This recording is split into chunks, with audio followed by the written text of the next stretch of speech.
लाकर कहता है, जल्दी बाहर आओ, मुझे तुमसे फाइट करनी है। और तभी डोजो का मास्टर यहाँ पर आ जाता है। मुझे खुशी हुई तुमने मुझे चैलेंज किया। अगर मैं जीत गया तो ये डोजो मेरा होगा, और अगर मैं हारा तो यहाँ पर एक स्टूडेंट बन जाऊंगा। हाँ ठीक है, मुझे तुम्हारी ये शर्त मंजूर है बच्चे। कोई ना, आओ इससे लड़ो। कोई ना एक लड़की होती है जो कि इसकी बेटी है। क्या? मुझे लगा था तुम मुझसे लड़ोगे। एक लड़की को बुला रहे हो मुझसे लड़ने के लिए, शर्म नहीं आती तुम्हें? बेशक कोई ना एक लड़की है, लेकिन ये सबसे ज्यादा ताकतवर है यहाँ पर। ठीक है, अगर इतनी ही ताकतवर है तो मैं इसे लड़ूंगा। ये मास्टर जोरो को तलवारों के पास लेकर जाता है। तुम्हें जैसी चाहिए तुम वैसी तलवार ले सकते हो। और जोरो कम से कम 9 तलवारें अपने मुंह में और हाथों में भर लेता है। चलो अब एक दूसरे के आगे सर झुका, और झुकते ही 3 तलवारें तो वहीं पर गिर जाती हैं। और जोरो 3 स्पोर्ट स्टाइल का यूज करके लड़ने की कोशिश करता है, पर कोई ना इसे एक ही शॉट में हरा देती है। जोरो की सारी तलवारें बिखर जाती हैं। डैम इट, मैं एक लड़की से नहीं हार सकता। वापिस से तलवार को उठाता है। ये पहली बार है कि मैंने कोई बैम्बू की तलवार उठाई है। अच्छा तो ये तुम्हारा फर्स्ट टाइम है? हाँ, मैं ताकतवर बनूंगा, सबसे ज्यादा ताकतवर। और भागकर क्वीना की तरफ बढ़ता है उसको मारने के लिए, पर जैसे ही आगे बढ़ता है तो क्वीना इसे एक ही शॉट में हरा देती है। जोरो को यकीन नहीं होता कि एक लड़की से कैसे हार गया। हाँ तो अब तुम हार चुके हो, और अब तुम्हें यहाँ पर एक स्टूडेंट बनना होगा। उसके बाद जोरो बहुत ज्यादा कड़ी ट्रेनिंग करना शुरू कर देता है। नॉर्मल बच्चों से 4 गुना ज्यादा ट्रेनिंग करता है, क्योंकि इसकी ईगो हर्ट हो चुकी है कि एक लड़की से हार गया। क्वीना भी इसे ट्रेनिंग करते हुए देखती रहती है, पर बहुत ज्यादा ट्रेनिंग करने के बाद भी ये क्वीना को नहीं हरा पाता। तुम कितने कमजोर हो जोरो, लड़का होने के बावजूद भी मुझसे नहीं जीत पा रहे, तो ये मेरी 2000 में जीत हुई। और जोरो अपने कपड़े साफ करके यहाँ से चला जाता है। इसके बाद डोजो मास्टर एक और बंदे के साथ बात कर रहा होता है। वाकई में जोरो कुछ ज्यादा ही स्ट्रॉन्ग हो चुका है। हाँ लेकिन ये अभी तक क्वीना के लेवल का नहीं हो पाया है। लगता है जोरो ही फ्यूचर में इस डोजो को संभालने वाला है। क्वीना सबसे ज्यादा ताकतवर है, क्यों ना उसे ही ये डोजो दे दिया जाए। नहीं, क्वीना एक लड़की है, वो ये डोजो नहीं संभाल सकती। क्वीना ये बातें सुन लेती है और एकदम से दरवाजा खोलकर बोलती है, मैंने सब कुछ सुन लिया और अब मैं इस दुनिया के सबसे स्ट्रॉन्गेस्ट स्पोर्ट्समैन बनकर ही दिखाऊंगी। नहीं क्वीना, तुम एक लड़की हो, इसलिए तुम एक स्ट्रॉन्गेस्ट स्पोर्ट्समैन कभी नहीं बन सकती, और ना ही तुम इस डोजो को संभाल सकती हो। ये बातें सुनकर क्वीना चुपचाप यहाँ से चली जाती है। पर आधी रात को जोरो 2 स्वॉर्ड्स उठाकर क्वीना को चैलेंज करने के लिए पहुंच जाता है इसके पास। इसके बाद इनकी फाइट शुरू हो जाती है और ये स्वॉर्ड्स असली होती हैं, जिसकी वजह से इन दोनों को लड़ने में बहुत ज्यादा दिक्कत आती है। पर क्वीना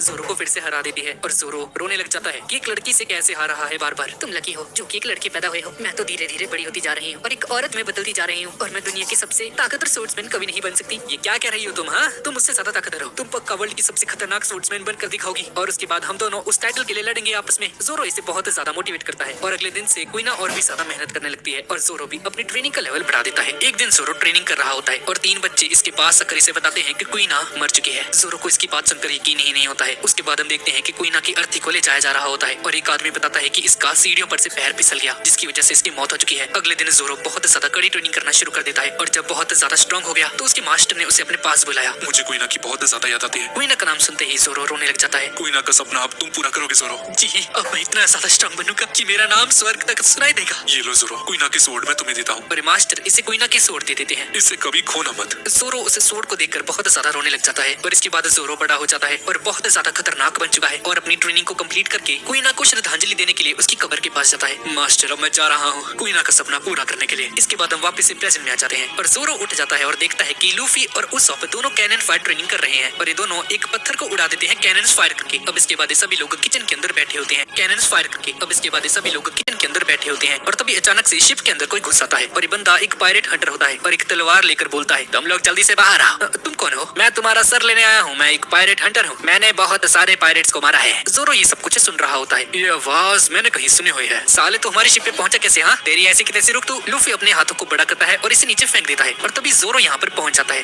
जोनी, क्या ये तुम हो? बड़े भैया जोरो, आप इधर पायरेट्स की शिप पर क्या कर रहे हो? हाँ, क्या तुम दोनों एक दूसरे को जानते हो? और दूसरी तरफ हम एक कपल को देखते हैं। हम कहाँ जा रहे हैं? हम एक बहुत ही अच्छे रेस्टोरेंट में जा रहे हैं। क्या हम समुद्र के बीच में हैं? हाँ, हम समुद्र के बीच में हैं। और इस तरफ जोरो जॉनी को देखता है। तुम यहाँ पर क्या कर रहे हो? और तुम्हारा साथी कहाँ पर है? हाँ, वो वहाँ पर जख्मी पड़ा है। और जॉनी यूसाको को दिखाता है, इसका पार्टनर, जो कि बहुत ज्यादा जख्मी होता है। ये जब से मेरे साथ है तभी वहाँ पर किसी ने किसी कैनन से हमला कर दिया, इसलिए मैं तुम्हारे पास आया मदद मांगने के लिए। हमें माफ करना, दरअसल ये हमारा ही काम है। अब माफी मांगने से कुछ नहीं होगा। अब यूसाको शायद से ही बच पाएगा, ये बहुत ज्यादा जख्मी हो चुका है। ये सुनकर ये दोनों शॉक्ड रह जाते हैं। तभी नामी उसॉप को चेक करती है, इसकी जीभ बाहर निकालती है और लूफी और उसॉप को कुछ फल लेने के लिए बोलती है जो कि एंटीबायोटिक्स का काम करेंगी। ये दोनों इसे फल खिलाते हैं। ये बहुत ही ज्यादा पुरानी बीमारी है, तुम सही टाइम पर आ गए, वरना ये शायद से ही बच पाता। बड़ी बहन नामी, बहुत अच्छी। हाँ, उस फल को खाने के बाद यूसाको पूरी तरह से ठीक हो जाता है और ये दोनों नाचना शुरू कर देते हैं। साले इतनी जल्दी कैसे ठीक हो गया तू? इसके बाद दोनों अपना अपना इंट्रोडक्शन देने लगते हैं। डॉनी और यूसाको बाउंटी हंटर्स होते हैं। तभी यूसाको जोरों से हाथ मिलाता है पर अचानक से फिर से बेहोश हो जाता है। इसकी नाक और मुंह से खून निकलना शुरू हो जाता है। अब थोड़ी देर बाद रात हो जाती है और ये लोग यूसाको को एक कमरे के अंदर सुला देते हैं और किचन में सभी लोग खाना खा रहे होते हैं। ये बीमारी बहुत ज्यादा रेयर है और इसका इलाज है ताजा खाना। हमें एक बावर्ची रखना होगा। हाँ, मुझे एक जगह पता है जहाँ हमें एक बढ़िया कुक मिल सकता है और वो जगह ग्रैंड लाइट के पास भी है। और मैंने यहाँ तक सुना है कि वहाँ पर हॉकाई यानी कि बाज नजर वाला आदमी भी रहता है। हॉकाई का नाम सुनते ही ज़ोरो बहुत ज्यादा परेशान हो जाता है और एक खाने वाली जगह का नाम कुछ और नहीं बल्कि बाराती होता है। शादी वाले बाराती नहीं, इस जगह का नाम है बाराती। हमारे हीरोज यहाँ पर जा ही रहे होते हैं कि तभी ये सभी लोग देखते हैं कि एक और शिप इनके सामने आ चुकी है, एक मरीन शिप। और तभी इसमें से वही आदमी बाहर निकलता है जिसे कि हमने थोड़ी देर पहले देखा था। मेरा नाम आयरन